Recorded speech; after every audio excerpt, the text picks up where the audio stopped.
बिस्मिल्लाहिर्रहमानिर्रहीम। अस्सलाम वालेकुम स्टूडेंट्स। आज हम पढ़ेंगे 10th class chemistry chapter number 2 acid basis and salts. Chapter का नेम है। उसमें जो आज का हमारा टॉपिक है वो है पीएच स्केल। अब पीएच स्केल हमने कॉन्सेप्ट पढ़े थे एसिड और बेस के, जिसमें हमने आर्हीनियस का कॉन्सेप्ट पढ़ा था। आर्हीनियस के कॉन्सेप्ट के मुताबिक एसिड वो शय है जो कि एक्वस सॉल्यूशन में हाइड्रोजन आयन देता है, और बेस वो शय है जो कि एक्वस सॉल्यूशन में हाइड्रोक्सिल आयन देता है। तो अब पीएच स्केल में हमने एसिड को भी डिफाइन करना है और बेस को भी करना है। एच जो वो शो हो रहा है वो होगा एसिड के लिए शो, लेकिन और जो OH है वो बेस के लिए शो होता है, लेकिन ओवरऑल स्केल जो है हम उसको पीएच स्केल ही बोलते हैं। पी इसके एच के थोड़ा नीचे करके लिखना है। अभी हम देखेंगे कि पी क्यों लिखने हैं, हम यहाँ पे पी का क्या मतलब है। अब हम देखते हैं कि हमने किस तरह से इसका स्केल जो है वो स्केल को हमने फाइंड करना है, वो with the help of water. हम वाटर लेंगे। अब वाटर आपको पता है कि वीक इलेक्ट्रोलाइट होता है, ये मुकम्मल तौर पर आयोनाइज नहीं होता। प्योर वाटर जो खालिश पानी है वो कमजोर इलेक्ट्रोलाइट है। ये हमने 9th क्लास में चैप्टर नंबर 7 में भी पढ़ा था। तो इसकी आयनाइजेशन, इसकी कंडक्टिविटी को बढ़ाने के लिए हम क्या करते हैं, इसमें एसिड के ड्रॉप शामिल करते हैं। एसिड के ड्रॉप शामिल करने से इसकी जो कंडक्टिविटी है वो बेहतर हो जाती है, इसकी आयनाइजेशन हो जाती है। अब हम क्या करेंगे, वाटर के अंदर हमने एसिड को शामिल किया, करके फिर हमने इसकी आयनाइजेशन की। तो आयनाइजेशन करने से हमें क्या मिलता है, जब वाटर आयनाइज होता है मतलब अपने आयंस में टूटता है, तो एक तो हमें हाइड्रोजन आयन प्रोवाइड करता है और एक हमें हाइड्रोक्सिल आयन प्रोवाइड करता है।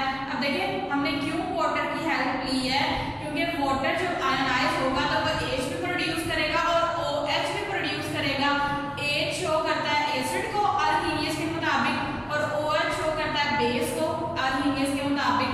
अब हम इसका इक्विलिब्रियम कांस्टेंट एक्सप्रेशन में लिखें, मतलब केसी में लिखें, तो हमारे पास वैल्यू क्या आती है, केसी इज इक्वल टू प्रोडक्ट ऊपर आ जाएंगे हाइड्रोजन हाइड्रोक्सिल आयन और जो रिएक्टेंट वाटर है वो नीचे आ जाएगा। अब हम क्या करेंगे, इसकी मल्टीप्लिकेशन करेंगे। वाटर को हम केसी के साथ, ये इधर डिवाइड हो रहा है, इधर आकर मल्टीप्लाई हो जाएगा। केसी मल्टीप्लाई H2O, जब हम इसको मल्टीप्लाई करेंगे हमारे पास आएगा KW। एक नया प्रोडक्ट हमारे पास बनेगा, ionic product constant of water. W जो शो कर रहा है वो वाटर को शो कर रहा है, मतलब हमने KC को वाटर के साथ मल्टीप्लाई किया तो हमारे पास जो कांस्टेंट K कांस्टेंट को रिप्रेजेंट करता है और W रिप्रेजेंट करता है वाटर को। वाटर की आयनाइजेशन की थी तो इस वजह से हम यहाँ पे W लगाएंगे, तो हमारे पास KW इक्वल हम लिखेंगे H hydrogen OH hydroxyl ion, वैसे का वैसे लिखते हैं हमने।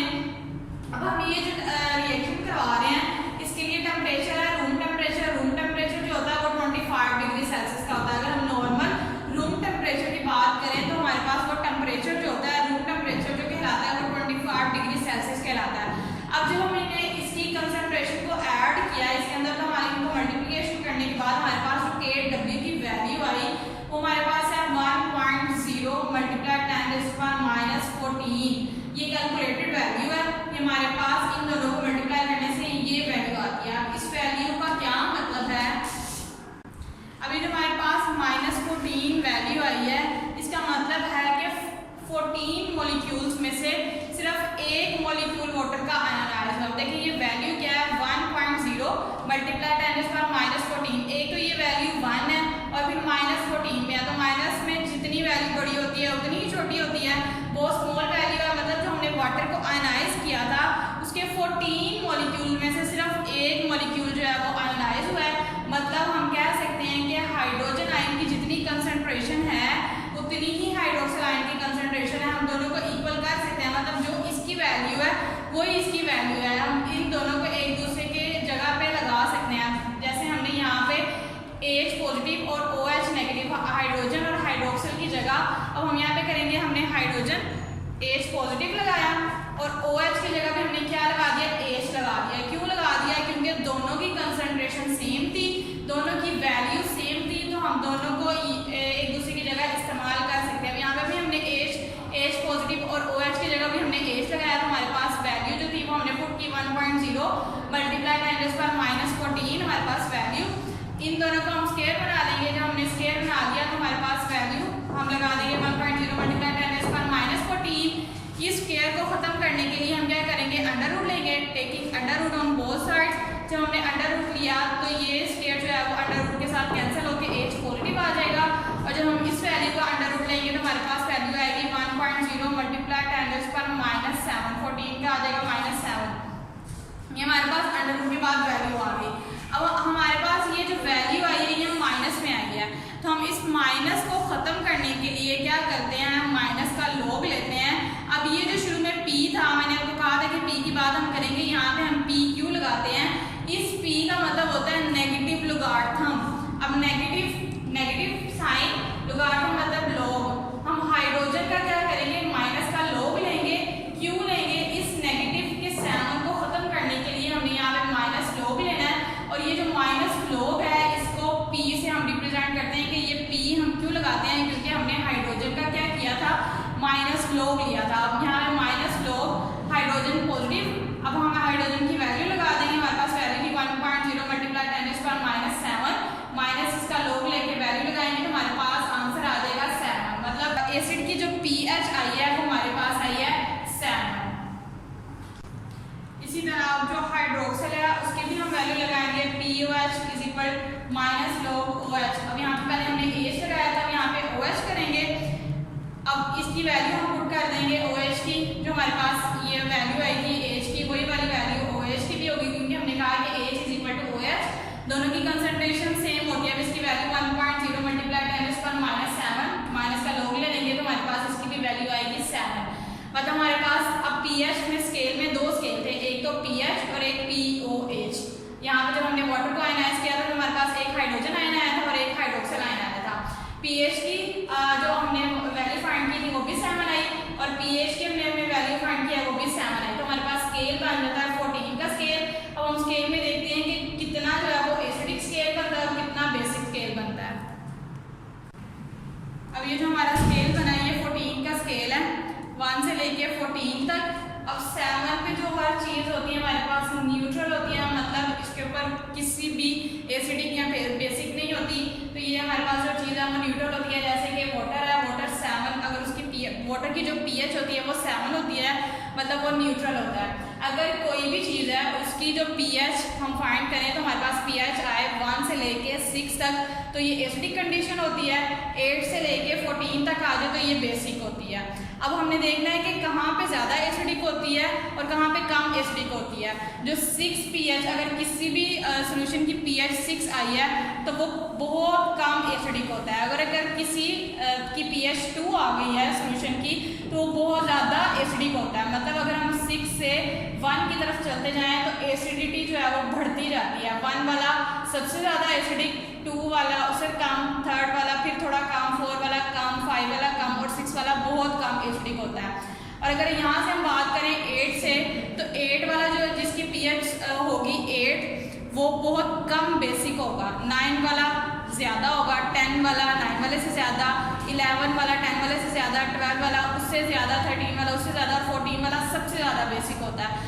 मतलब अगर हम 1 से लेके 6 तक आएँ तो एसिडिटी कम होती है, और अगर 8 से लेके 14 तक चलते जाएँ तो बेसिडिटी जो है वो ज़्यादा होती जाती है, बढ़ती जाती है। ये हमारे पास स्केल बन जाता है। हम इस स्केल की मदद से हम किसी भी सोल्यूशन की pH फाइंड कर सकते हैं। अगर हमने pH फाइंड किया है तो फॉर एग्जांपल हमारे पास उसकी pH आ जाती है 10 तो हमें पता है ये बेसिक सोल्यूशन है, और अगर फॉर एग्जांपल हमारे पास pH आ जाती है 4 तो वो हमें पता चल जाता है वो एसिडिक सोल्यूशन है। और अगर pH आती है 7 तो वो जो सोल्यूशन होता है वो न्यूट्रल होता है, मतलब लिटमस पेपर पर उसका कोई भी असर नहीं होता। ये हमने चैप्टर के स्टार्ट में ही पढ़ा था कि जो एसिडिक सोल्यूशन होते हैं लिटमस पेपर का कलर वो रेड शो करते हैं और बेसिक जो होते हैं उनमें वो ब्लू शो करते हैं। अब हम बात करते हैं कि अगर हमारे पास सोल्यूशन, जैसे कि भी हमने बात की है कि कितना ज़्यादा pH 1 वाला जो सोल्यूशन pH 2 से कितना हाई होता है। pH 1 वाला जो सोल्यूशन है वो 10 टाइम्स हायर होता है pH 2 से, और जो 2 वाला है वो 100 टाइम्स हायर होता है 3 से। मतलब क्या है कि जो 1 वाला सोल्यूशन है वो 2 वाले सोल्यूशन से 10 गुना ज़्यादा एसिडिक होता है, और जो 3rd वाला है वो जो 2nd वाला है वो 3rd वाले से 100 टाइम्स हायर होता है, मतलब ज़्यादा एसिडिक होता है। ये वाला जो सोल्यूशन है ये दूसरे वाले से 10 गुना ज़्यादा और दूसरा वाला तीसरे वाले से 100 गुना ज़्यादा एसिडिक सोल्यूशन होता है। ये वही बात जो अभी मैंने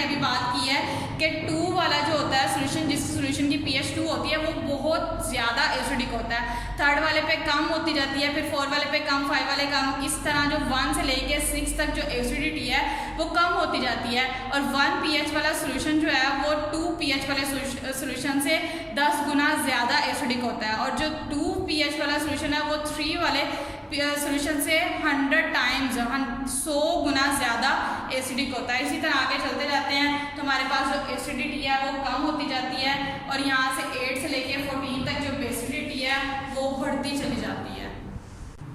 अब इनके हमने कंक्लूजन देखने हैं, इसके नताइज क्या निकले हैं। कोई भी सोल्यूशन है अगर उसकी pH 7 है तो वो न्यूट्रल है, अगर लेस देन 7 है तो वो एसिडिक है, जैसे कि भी हमने बात किया है अगर pH 1 से लेके 6 तक आ रही है, 7 से नीचे है तो वो एसिडिक सोल्यूशन है। अगर ग्रेटर देन 7 है, 7 से ऊपर चले गई है, मतलब 8 से लेके 14 तक चले गई है pH, तो वो सोल्यूशन जो होगा वो बेसिक होगा। अब pH और pOH दोनों को, pH की वैल्यू आएगी 7 और pOH की वैल्यू भी आएगी 7, 7 + 7 ऐड कर लें तो हमारे पास 14 का स्केल बन जाता है। 0 से लेके 14 तक ये हमारे पास एक स्केल है जिसको हम बोलते हैं pH स्केल। pH स्केल में हमारे पास pH भी आ जाता है और pOH भी आ जाता है। H रिप्रेजेंट करता है एसिडिक सोल्यूशन को और OH रिप्रेजेंट करता है बेसिक सोल्यूशन को। तो ये थे इसके कंक्लूजन, मतलब इसके नताइज थे। अब हमने यूजेस करने के, हम pH जो स्केल है वो कहाँ कहाँ पे यूज़ करते हैं। कोई भी सोल्यूशन हमारे पास पता है, हमें नहीं पता कि वो एसिडिक है या फिर बेसिक है, तो हम उसकी pH फाइंड करके पता लगा सकते हैं कि वो सोल्यूशन हमारे पास जो पड़ा हुआ है उसकी नेचर क्या है, वो एसिडिक सोल्यूशन है या फिर बेसिक सोल्यूशन है। जिस हिसाब से उसकी pH आएगी तो हम उससे पता लगा देंगे। उसके अलावा हम इसको यूज़ करते हैं मेडिसिन बनाने के लिए। मेडिसिन बनाने के लिए हमारे पास एसिडिटी वाली मेडिसिन भी होती है, बेसिक वाली भी मेडिसिन होती है। तो हम क्या करते हैं, पहले उस सोल्यूशन की pH फाइंड करते हैं, मेडिसिन की pH को सेट करके फिर हम उसकी सोल्यूशन बनाते हैं और फिर हम उससे मेडिसिन तैयार करते हैं। तो मेडिसिन बनाने के लिए भी हम pH स्केल का यूज़ करते हैं। Prepared solution for biological reaction, कोई भी हमने बायोलॉजिकल रिएक्शन करना है उसके लिए हमने सोल्यूशन को तैयार करना है, उसकी भी pH सेट करनी पड़ती है। हमें एसिडिक सोल्यूशन चाहिए, बेसिक सोल्यूशन चाहिए, तो वो उसकी pH के हिसाब से हम वो सोल्यूशन को प्रिपेयर करते हैं। तो आज का जो हमारा टॉपिक था वो था pH स्केल के बारे में, जिसमें हमने देखा, हमने वाटर की हेल्प लेके हमने अपने स्केल को बनाया जो 0 से लेके 14 तक जा रहा था स्केल, जिसमें 7 पे हर चीज़ न्यूट्रल होती है और 7 से नीचे एसिडिक सारी सोल्यूशन होती है और 7 से ऊपर जो होती है वो बेसिक सोल्यूशन होती है। इसके अलावा हमने उसके यूजेस देखे कि डेली लाइफ में pH का यूज़ कहाँ कहाँ पे किया जाता है। अब नेक्स्ट जो हमारा टॉपिक है वो इंडिकेटर के बारे में, वो हम नेक्स्ट